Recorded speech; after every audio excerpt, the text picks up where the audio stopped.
হস্তমৈথুন করার পর শরীর দুর্বল হয়ে যায় কেন? দেখুন, জটিল প্রশ্ন। হস্তমৈথুন করার পর শরীর কেন দুর্বল হয়? আল্লাহর কসম, একটা শব্দও আমি বানিয়ে বলছি না। তাহলে শুনুন প্রিয় ভাই, বিজ্ঞান বলছে এক ফোঁটা বীর্যে 4 থেকে 60 কোটি শুক্রাণু থাকে বা প্রাণ থাকে। কোনো মানুষ যখন হস্তমৈথুন করে বীর্য বের করে ফেলে, তখন তার সাথে কমপক্ষে 4 কোটি প্রাণ ঝরে পড়ে। আরও ভয়ঙ্কর তথ্য হলো এই, একবার হস্তমৈথুন করলে যে বীর্য আর যে শক্তি ব্যয় হয় তা দিয়ে আপনার বৈধ পথে আপনার স্ত্রীর সাথে 7 বার সহবাস করতে পারবেন।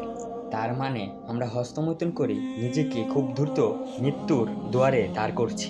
হেই হস্তমৈথুনকারীরা, তোমরা এক মুহূর্তে হাত দিয়ে কমসে কম 4 কোটি প্রাণ তোমরা হত্যা করছো।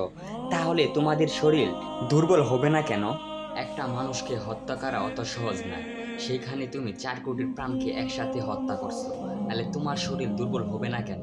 আমি তোমার ঘুমন্ত হৃদয়কে জাগানোর জন্য এই ভিডিওটা বানিয়েছি, মাইন্ড করবেন না। হস্তমৈথুনের ক্ষতিকর বিষয়গুলো আপনারা হয়তো অন্য কোনো শুনেছেন, কিন্তু আমি হস্তমৈথুনের মূল ক্ষতিকর বিষয়টা তোমার চোখের সামনে ফিরে আসো। এই যুবক যুবতী, তোমার রব তোমাকে বলছে তোমরা দারিদ্র বয়ে তোমাদের সন্তানকে হত্যা করো না। আমি তোমাদের এবং তাদেরকে লিজিক দেই, এবং প্রকাশ্যে অপ্রকাশ্যে রুংরামের কাছেও তোমরা যেও না।